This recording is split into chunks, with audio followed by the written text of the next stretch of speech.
It's morphin' time. Pterodactyl. Hi there, this is Datila with Rangers of Wrestling, bringing you the It's Wrestling Time Monday Night Raw post show. Alright, so before I start, yes, I am wearing a Spider-Man sweater. I saw Spider-Man No Way Home this past weekend. It was amazing. If you have not seen it, I highly suggest you check it out because it's a really great movie. And I don't know how much longer you guys can go avoid spoilers. I went 48 hours, so. Anywho, alright, so Monday Night Raw started off with Bobby Lashley coming out to the ring and saying that in this building, he wants everybody on their feet. And he said he did something that people thought was impossible. He said, no one can ever disrespect Bobby Lashley again. And then MVP said that he wants people to acknowledge, yes, that's right, he said acknowledge the Bobby Lashley era. So as soon as he said acknowledge, my mind immediately went to Roman Reigns. Like, I wonder how Reigns feels that Lashley and MVP use that. So Biggie comes out. Oh my god, and he makes reference to that horrible segment, I think it was from like 2017, of Bobby Lashley's sisters, which was hosted by Sami Zayn. I try to forget that segment, but every now and then it's okay. Hey, Brandon. So this, but then Kevin Owens and Seth Rollins comes out and attack Bobby Lashley with Biggie saving him. And you know what that means? We're going to get ourselves a tag team match now, player. Holla. So after this, we had Doudrop versus Bianca BelAir, which was being dubbed the final chapter. As we both know, they have faced each other. This is their third match. Last week, Bianca won, and the prior to that, she won too, but she won by a countout because Doudrop walked away. This match wasn't a bad match. It was a good match. I like the ending, how she picked up Doudrop and then slammed her. Either way, Bianca Belair ended up victorious, and hopefully this is the final chapter and we don't have to see this match again. Then we got Finn Balor versus Austin Theory. Balor immediately went after Theory, and if you guys recall, Austin Theory did cost Finn Balor his match last week. But Finn Balor got his victory as he defeated Austin Theory. And then we got a Miz TV segment with AJ Styles and Omos. Miz basically apologized to Maryse before the start of his segment. Styles said that him and Omos are on the same page and Omos can be tag champ on his own. And Miz basically says that, that he thinks somebody else says otherwise. And AJ Styles starts saying, what kind of a man puts the mother of his children in danger? And Miz tries to tell Styles that no, Omos doesn't feel the same way you're feeling. And then the Mysterios come out, and this leads into the Mysterios, which is Rhea and Dominic, versus AJ Styles and Omos. So AJ Styles did all the work here because when he tried to tag in Omos basically kind of turned to the side and just like ignored him. And basically they end up losing the match. Styles yelled at Omos shoved him. And then he basically told AJ Styles the next time he sees him will be in a match. Now, if you ask me, I think it's about time they split up. We knew this was going to come. We knew when the pairing happened, this would eventually happen. Now, the question is Omos ready to be on his own? And he said a few things here and there, but he hasn't fully cut a promo yet. Does he still need the mouthpiece? Will he be okay on his own? Obviously, they've done a good job establishing him as a monster. Every time they had a tag match, if they lost, it would be because of AJ Styles. AJ Styles would be the one taking the pin, not Omos. So they protected him. But the question is, can he be on his own? Is he ready to be on his own? Or does he still need that mouthpiece? Does he still need to be carried? I think next week, when he faces AJ Styles in his first, I think we'll find out on once and for all if he truly is ready to be on his own.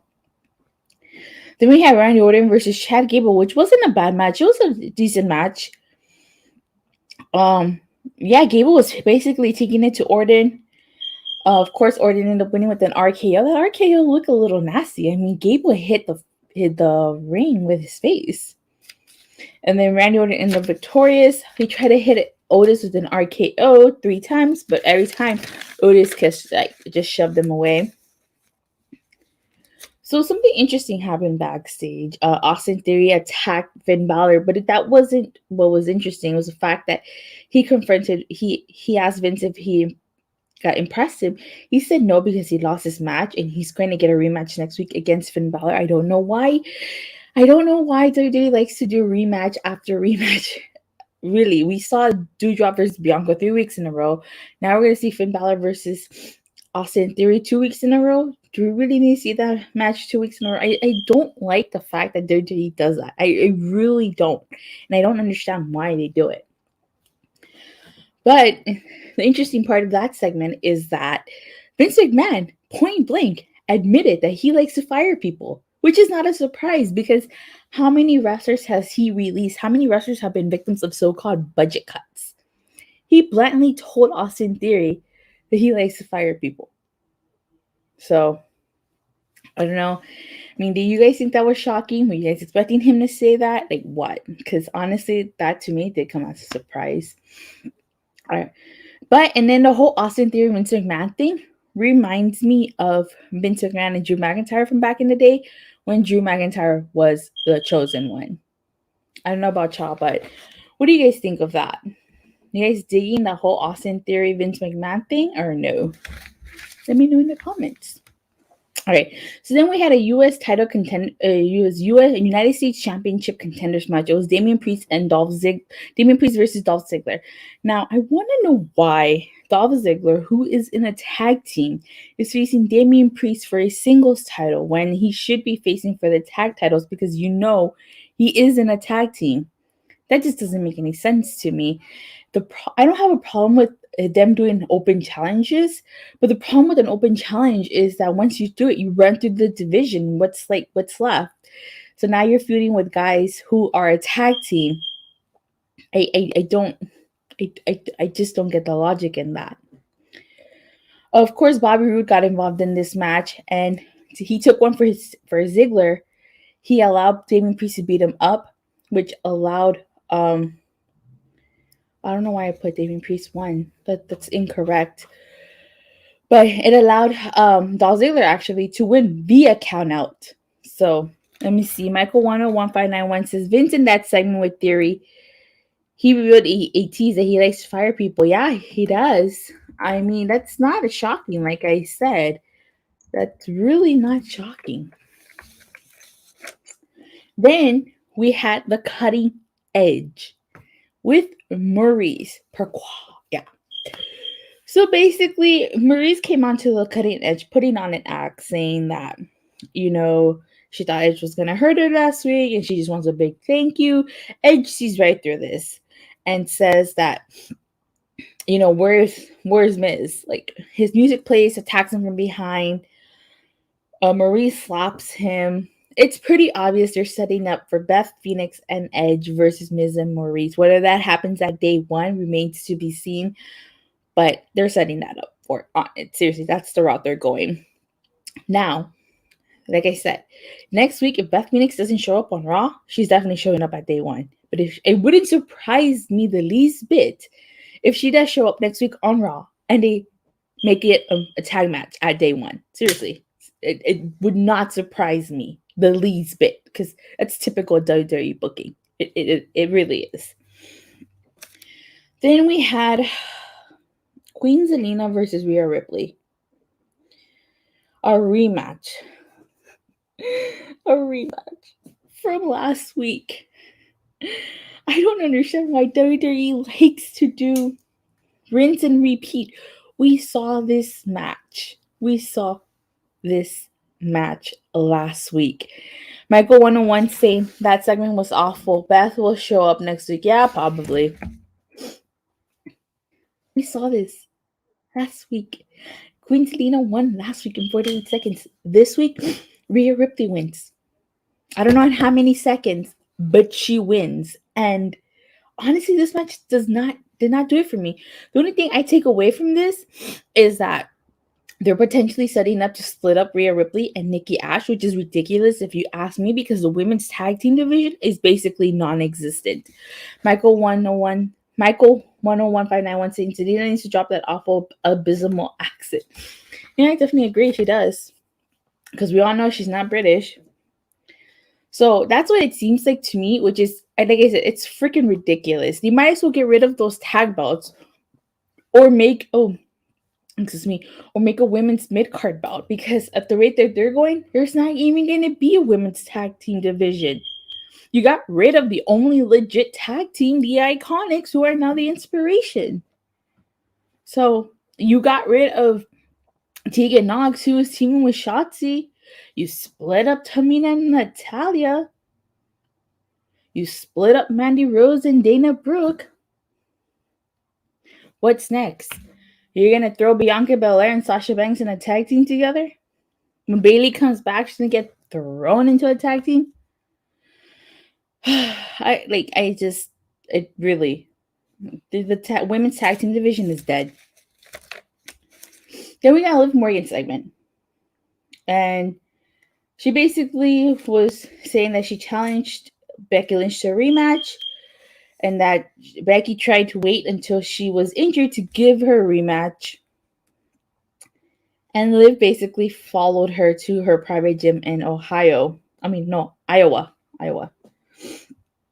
And here's the thing with that segment is, first of all, you have Liv Morgan standing behind this woman who is supposed to be Becky Lynch. Yeah, she's standing there for like a hot minute.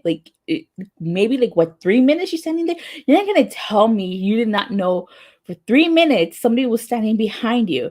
She has a candlestick and she whacks this poor girl who turns out not to be Becky Lynch. And then Becky Lynch actually tries to attack Liv Morgan. And then Liv Morgan says that she can't stand the fact that she beat up an innocent woman and that she will be Becky at day one. Let me see. Michael 101591 says, yet Tamina, Dana Brooke still have a job, and Dirty Let's Go of the iconic Cianox and Taya. Yeah, Taya Valkyrie. I hope she goes back to Impact. And said that she only took her with one arm to beat her. And the one thing I didn't like was the fact that Liv was like, oh, you think you're gonna scare me into not facing this match? And that she bought that for her. So let me see. Marcus Brown says, I'm here tonight I built a better WWE universe of tag team single stars on my WWE 2K20 game. I have a total of 400 talents and almost 100 teams on my game. Vince should take hints at that. Yeah, definitely. So going back to Becky Lynch and Liv Morgan. They're finally trying to take Liv Morgan seriously, but I don't know if I actually believe Liv Morgan can beat Becky Lynch. And it's not her fault. It really isn't. I've said this before. If you've been watching my streams, you know I've said this before. It's WWE's fault that I do not think Liv Morgan is a believable contender. Granted, they're trying to get her there, but if she loses to Becky Lynch at day one and it's a clean finish, Becky Lynch is pretty much run through the division. Where do they go from here? You're forgetting, entering January, we're going to build towards WrestleMania, the Royal Rumble season. So is what's going to happen here? And I don't know. I really, at this point, I don't know if Liv Morgan's going to take that title off Becky. I'd be shocked if she actually does, but I wouldn't be surprised if she doesn't. Or I wouldn't be surprised if it's a screwy finish at day one, honestly. So then in the main event, we got Biggie and Bobby Lashley versus Kevin Owens and Seth Rollins.